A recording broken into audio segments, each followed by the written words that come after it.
As we become fluent in the life we want to live, immersed in living systems, there are particular dialects we begin to pick up on. One of those is how community happens. The isolation of recent years is particularly painful because we're social animals. We need our herd, our flock. We cannot do this alone, and we shouldn't. Community sufficiency is essential. No surprise, the dominant economy of perpetual gain is cultured in repeating patterns that undermine community and the commons. Without community, we provide a great number of fresh new markets, connection through substances, screens, shopping. We'll meet that longing through any means, medicated, mediated if need be. We're more likely to seek status through conspicuous consumption. In isolation, we are brittle, precarious. A received vision of an independent, invulnerable self makes us a malleable customer. If this cultural economic story says one thing, it's that we are not enough and must continually prove our worth. We must compete to win because people who don't beat other people are losers. You can see how well that story works for corporate industrial gain. In striving to be successful, we are increasingly lonely. It's clear that winning doesn't make us content. I refer you to the despair of regular billionaire antics. Our fluency, then, is in our essential needs, that keen attunement to interconnection so densely woven as to support us profoundly, wrapping us up, so we breathe it in, stand firmly upon it, eating it up as if we are hungry to know we are super connected to life itself and to each other. And so we are. We relax into it. We are held. We don't have to do this alone. The hive mind guides us to another story, another economy. When we speak the language of community, our needs can be met. We recognize community happening in the immediacy of everyday local life. It may well be in conversation across the ether, but it grows in humble acts.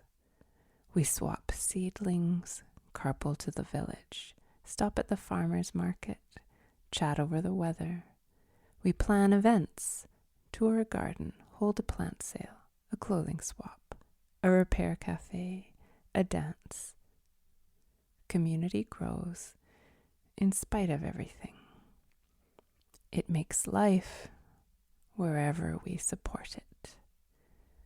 When we say everything needs to alter urgently to avoid the ecological, economical collapse we are hurtling towards, what we can and must change is both in theory and in practice.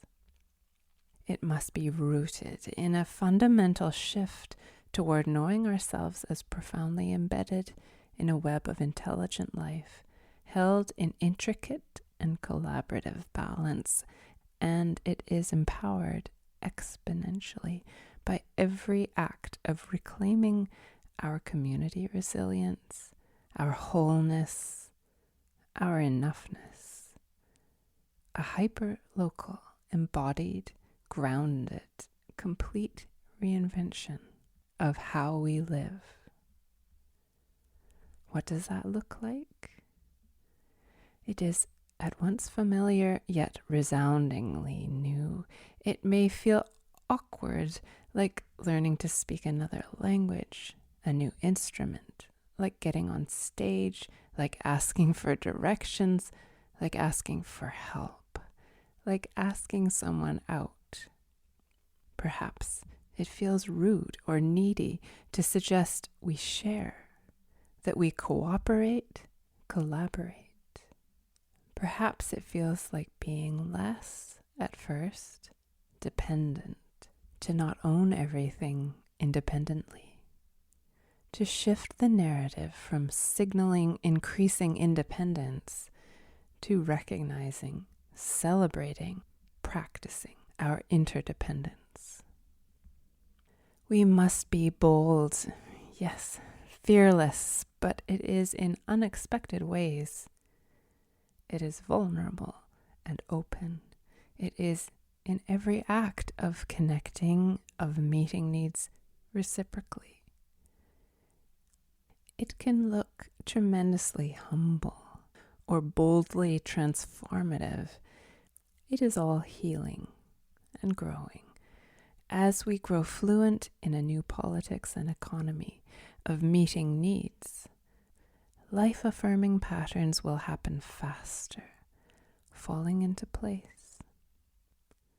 So, we begin. This small work is a letter, a patron-supported experiment on learning to live regeneratively for a positive future.